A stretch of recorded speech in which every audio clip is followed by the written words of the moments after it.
NCPCR की मांग से बौखलाई कांग्रेस। एनसीपीसीआर ने राज्य सचिवों को खत लिखकर कर दी बड़ी मांग। देश में मदरसों की फंडिंग पर लगे रोक। कांग्रेस नेता दानिश अली बोले, मदरसे से पढ़कर लड़ी मुस्लिमों ने देश की लड़ाई, आरएसएस क्या समझेगी। आज दशहरे के मौके पर एनसीपीसीआर ने जिस तरीके से देश में मदरसों को फंडिंग की जा रही है, इस पर एक बड़ा यानी कि तमाम राज्यों को पत्र लिखकर जो है वो एक बड़ी मांग कर दी है। जी हां, दरअसल आपके लिए बता दें कि एनसीपीसीआर के चेयरमैन प्रियंक कानूनगो ने मदरसों को लेकर राज्य सरकारों द्वारा मिलने वाले फंड को बंद करने की आज सिफारिश कर दी है और इस बात पर उन्होंने कई तर्क भी लिखे हैं और जो राज्यों को पत्र लिखा गया है उस पर जो एनसीपीसीआर के सचिव है प्रियंक, उन्होंने एक रिपोर्ट का हवाला देते हुए एक बड़ी बात कही है और उन्होंने इस पत्र में तमाम तथ्यों को दर्शाया है कि आखिरकार मुस्लिम छात्रों को मदरसों से यानी कि जो गैर मुस्लिम छात्र अभी भी मदरसों में पढ़ रहे हैं उन्हें वहां से निकालने की कितनी ज्यादा जरूरत है और देश में चल रहे मदरसों की फंडिंग करना कितना ज्यादा आवश्यक है। नजर डालिए क्या क्या कह रहे हैं प्रियंक कानूनगो और उन्होंने अपने पत्रों में क्या बात कही है, क्योंकि इस पत्र को लेकर ही आज लगातार कांग्रेस के नेताओं की बौखलाहट जो है वो सामने आ रही है, जिस पर वो आरएसएस और इसी के साथ देश की मोदी सरकार पर भी हमलावर हैं। पर पहले आप सुनिए कि एनसीपीसीआर के सचिव क्या कह रहे हैं प्रियंक कानूनगो। कमीशन ने 9 साल लगातार इस विषय पे अध्ययन करके अपनी फाइनल रिपोर्ट जारी की है। हमने ये पाया कि देश में 1.25 करोड़ के आसपास बच्चे ऐसे हैं जो अपनी बुनियादी शिक्षा के अधिकार से वंचित हैं। हमने ये पाया कि बच्चों को ट्यूटर करके केवल इस तरीके से तैयार किया जा रहा है कि वो कुछ लोगों की मंशा के अनुरूप देश में काम कर सकें। ये गलत है। जो लोग इस मदरसा एजुकेशन सिस्टम पे कब्जा किए हुए हैं ये वही लोग हैं जो भारत पाकिस्तान के बंटवारे के समय ये कहते थे कि हमको पूरे भारत में तबलीग करना है। तबलीग मतलब हमको पूरे भारत में इस्लाम को प्रीच करना है, इसलिए हम पाकिस्तान के विरोधी हैं। तो मंशा जहां गड़बड़ हो वहां बहुत सारी चीजें गड़बड़ होती हैं। भारत में जो मदरसा बोर्ड हैं, 7-8 राज्यों में मदरसा बोर्ड है। हमने कहा है कि मदरसा बोर्ड बंद कर दीजिए, क्योंकि मदरसा बोर्ड पर्पस को सर्व करने में फेल हो गए हैं, डिफीट खा गए हैं। मदरसा बोर्ड में जो रिकॉग्नाइज्ड मदरसे हैं, जो रजिस्टर्ड मदरसे हैं, उनमें हिंदू बच्चे और दूसरे गैर मुस्लिम बच्चे पढ़ रहे हैं। इसलिए तो मदरसा बोर्ड नहीं बने थे। मदरसा बोर्ड्स जो हैं वो शिक्षा का अधिकार बच्चों तक पहुंचाने में एक बड़ी बाधा है। हमने पूरी डिटेल उसमें लिखी है। जितनी भी स्कीम्स के माध्यम से हम मदरसों को मदद कर रहे हैं, सरकारी पैसा दे रहे हैं, उनसे कई गुना ज्यादा कम्युनिटी के अपने चंदे इकट्ठे हो रहे हैं, चाहे कुर्बानी की खाल के हों, चाहे ज़कात के हों, चाहे फितरा के हों। हमने वो कैलकुलेशन भी दी हुई है। इसलिए ये फंडिंग बंद कर देना चाहिए, मदरसा बोर्ड डिसबैंड कर देना चाहिए। जो हिंदू बच्चे इन मदरसों में हैं उनको तत्काल जो है स्कूलों में दाखिल कर देना चाहिए। इसके अलावा सबसे महत्वपूर्ण बात जो हमने कही है वो ये है, हमारा किसी धार्मिक शिक्षा से कोई दुराभाव नहीं है। हमारा कहना साफ है कि हर एक बच्चे को बुनियादी शिक्षा जो स्कूल में मिलती है वो मिलनी चाहिए। धार्मिक शिक्षा कम्युनिटी अपने हिसाब से दे, लेकिन बुनियादी शिक्षा मिलनी चाहिए। अंतर बड़ा साफ है जो हमने रिपोर्ट में स्पष्ट किया है। देश में मुसलमान कम्युनिटी को 5 शिक्षा मंत्री 20 वर्ष तक सेवा करने के लिए मिले। दलितों को ऐसा अवसर नहीं मिला। दलितों ने बाबा साहब अम्बेडकर के विचार को अपनाया, शिक्षा को तरफ अपना ध्यान लगाया और आज हायर एजुकेशन के सर्वे में दलितों की संख्या, जो हायर एजुकेशन में दलित बच्चे हैं, वो मुसलमानों से 3 गुनी ज्यादा है, केवल इसलिए क्योंकि उन्होंने कोई पैरेलल एजुकेशन सिस्टम वैसा नहीं बनाया जो भारत में इस्लामिक लीडर्स ने केवल इसलिए बनाया कि कम्युनिटी को कंट्रोल कर सके। जी सर, इसके अंदर आपकी मोटी मोटी डिमांड यही रहेगी कि जो मदरसा बैन जो है मदरसाज हैं उनको बोर्ड जो है उनको बैन किया जाए। हमने बोला है मदरसा बोर्ड बंद कर देने चाहिए। मदरसों को सरकारी फंडिंग तत्काल रोक देना चाहिए। मदरसों में जो हिंदू बच्चे पढ़ रहे हैं उनको तत्काल स्कूलों में निकाल करके स्कूलों में दाखिल करना चाहिए। अनरजिस्टर्ड, रजिस्टर्ड किसी भी प्रकार के मदरसे में अगर कोई भी बच्चा हिंदू या मुस्लिम पढ़ रहा है, उनको स्कूली एजुकेशन मिले, ये जरूरी है। इसलिए सारे मुसलमान बच्चों को भी स्कूल में एनरोल करवाना चाहिए। और इससे फायदा क्या होगा? देश के 1.25 करोड़ बच्चों के चेहरे पे मुस्कुराहट आएगी। देश के 1.25 करोड़ बच्चे जो हैं वो मुख्य धारा में जुड़ पाएंगे। हम उस कम्युनिटी को, जिसको बहुत अवसर मिला देश पे राज करने का, जिसको बहुत अवसर मिला लोकतंत्र में अपनी आवाज बुलंद करने के लिए, अपने नेताओं को संसद में भेजने का, मैंने बताया आपको कि एजुकेशन मिनिस्टर तक 5-5 हमने उनको देखे। उसके बावजूद कम्युनिटी के बच्चे अगर आज शिक्षा से मोहताज हैं तो ये हमारा दायित्व बनता है कि उनको शिक्षा से जोड़ें। आपने सुना कि किस तरीके से एनसीपीसीआर के जो सचिव हैं उन्होंने पत्र की शुरुआत में ही ये एक पत्र का हवाला यानी कि एक रिपोर्ट का हवाला देते हुए कहा है कि किस तरीके से अधिकारियों के उत्पीड़क और बच्चों के संवैधानिक जो अधिकार हैं उनका हनन जो है वो किया जा रहा है और बच्चों के संवैधानिक अधिकार का बनाम मदरसा है। उन्होंने दावा किया है कि बच्चों के मौलिक अधिकार और अल्पसंख्यक समुदाय के हक के बीच एक विरोधाभास जैसा दिखाई दे रहा है, जिसकी वजह से उन्होंने बताते हुए लिखा है कि मदरसों में पढ़ने वाले छात्रों की उच्च गुणवत्ता वाली शिक्षा जो है वो नहीं मिल पा रही है। सीधे तौर पर एनसीपीसीआर के जो सचिव हैं उन्होंने कहा है कि आज जो मदरसों में पढ़ाई हो रही है वो उच्च स्तर की शिक्षा नहीं है। आज जिस तरीके की आज शिक्षा देश के जवानों को, आज देश के जो बच्चों को जो शिक्षा चाहिए वो मदरसों में नहीं पढ़ाया जा रहा है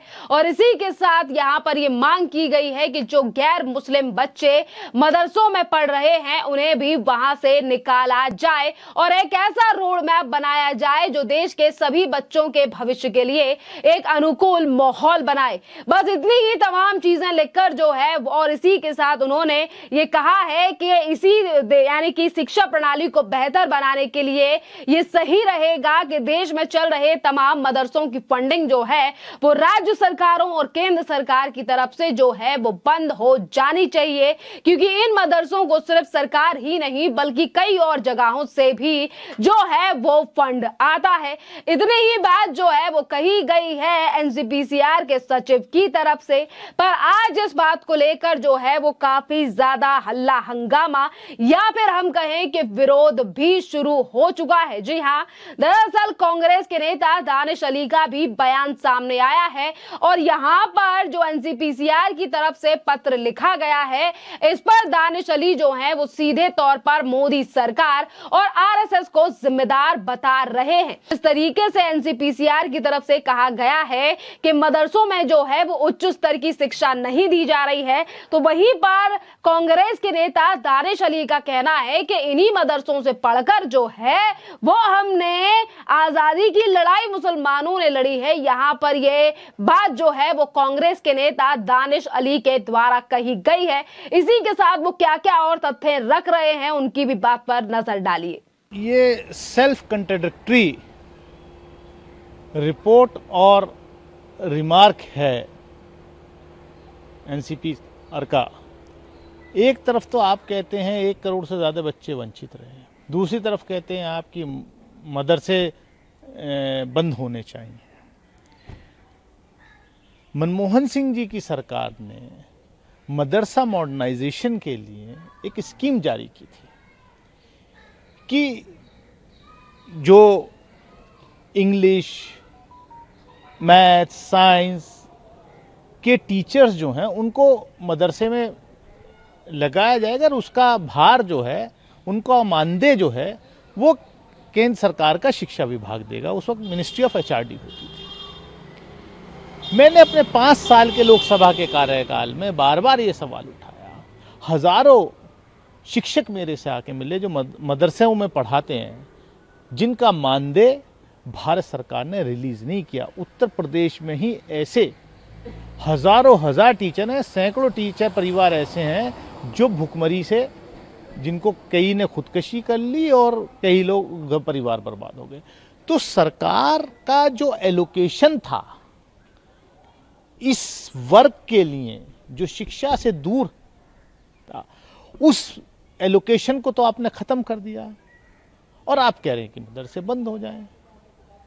जब अच्छी पढ़ाई के लिए सरकार ने एक स्कीम बनाई थी, यूपीए की सरकार ने, उसको क्यों बंद किया आपने? ये सवाल मैं समझता हूँ इस संस्था को प्रधानमंत्री नरेंद्र मोदी जी से पूछना चाहिए। आप सरकार के फैसले की बात कर रहे हैं, ये तो मदरसे के मनशे पर सवाल उठा रहे हैं कि ये वही मदरसे हैं जो कब्जा कर रखा है, जो आज़ादी के वक्त से लेकर अब तक भारत में इस्लामिक प्रचार करना चाहते हैं। शायद इनको इतिहास का ज्ञान नहीं है। इन्हीं मदरसों से पढ़कर निकले 50,000 से ज्यादा उलमाओं ने फांसी का फंदा चूमा था अंग्रेजों से इस मुल्क को आजाद कराने के लिए। जब ये लोग अंग्रेजों की दलाली कर रहे थे, जब आरएसएस के लोग जो है जब अंग्रेजों के साथ मिलकर के उस आंदोलन को कुचलने की कोशिश कर रहे थे, उस वक्त मदरसों से निकले हुए लाखों उलमाओं ने कुर्बानी दी थी। ये रिकॉर्ड है। आपने देखा कि दानिश अली जो है वो किस तरीके से, यानी कि एक तरफ छात्रों के भविष्य को उज्जवल करने के लिए एनसीपीसीआर की तरफ से ये बड़ा कदम उठाया जा रहा है, जिसके लिए सचिव की तरफ से तमाम राज्यों के लिए ये पत्र भेजा गया है। पर वहीं दूसरी तरफ सिर्फ और सिर्फ हिंदू मुस्लिम या फिर हम कहें कि तुष्टीकरण की राजनीति करने वाली कांग्रेस पार्टी जो है वो फिर एक बार उन्हें धर्म में लेकर जा रही है। जिस तरीके की बयानबाजी कांग्रेस के नेता जो हैं वो कर रहे हैं इस खत को लेकर, जो कि एनसीपीसीआर के अध्यक्ष यानी कि सचिव की तरफ से लिखा गया है। और आपको ये बता दें कि अब इस पूरे मुद्दे को लेकर टीवी डिबेट्स भी शुरू हो चुकी हैं, जहां कई जो लोग हैं यानी कि जो तमाम ऐसे लोग हैं जो ये यानी कि इस्लामिक स्कॉलर अतीक उर रहमान कह रहे हैं कि अगर किसी संस्थान यानी कि मदरसा में कुछ गलत हो रहा है तो सभी पर एक्शन नहीं लिया जा सकता। कोशिश जो है वो सुधारने की कोशिश की जा सकती है। और इसी के साथ यहाँ पर अंबर जैदी हैं जो कि एक सामाजिक कार्यकर्ता है, उनका बयान भी सामने आया और उन्होंने कहा कि टीवी पर बैठकर ज्ञान देने वाले लोग कौन से मदरसे गए थे।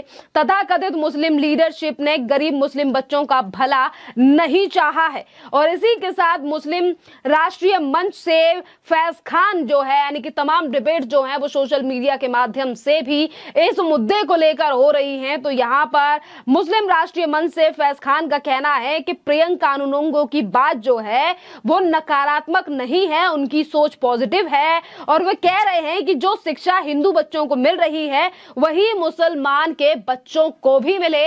और इसीलिए मदरसों की फंडिंग बंद करने की बात जो है वो यहाँ पर प्रियंका कानूनों की तरफ से की गई है कि मुस्लिम हो या हिंदू बच्चे हों, और उन्हें यानी कि ज्यादातर जो मुस्लिम अपने बच्चों को मदरसे में पढ़ाते हैं और फिर वो भी उस स्कूलों की तरफ आएंगे और पहले वहां से जो गैर मुस्लिम बच्चे हैं उन्हें भी मदरसे से निकलने की बात जो है वो एनसीपीसीआर के सचिव की तरफ से कही गई है। यह ऐसा पहली बार नहीं है जब शिक्षा प्रणाली या मदरसे को लेकर जब कोई एक ऐसा कदम उठाने के लिए पहल की गई हो और फिर भी विपक्षी पार्टियां जो हैं वो उसमें धर्म जाति का एंगल जो है वो ढूंढने से बाज नहीं आ रही हैं। क्योंकि यही बात जो है वो आज कांग्रेस के नेता दानिश अली के बयान को लेकर भी जनता सोशल मीडिया पर करती हुई नजर आ रही है। खैर, इस पूरे मामले पर आपकी जो भी राय हो आप हमें कमेंट कर जरूर बताइए। धन्यवाद।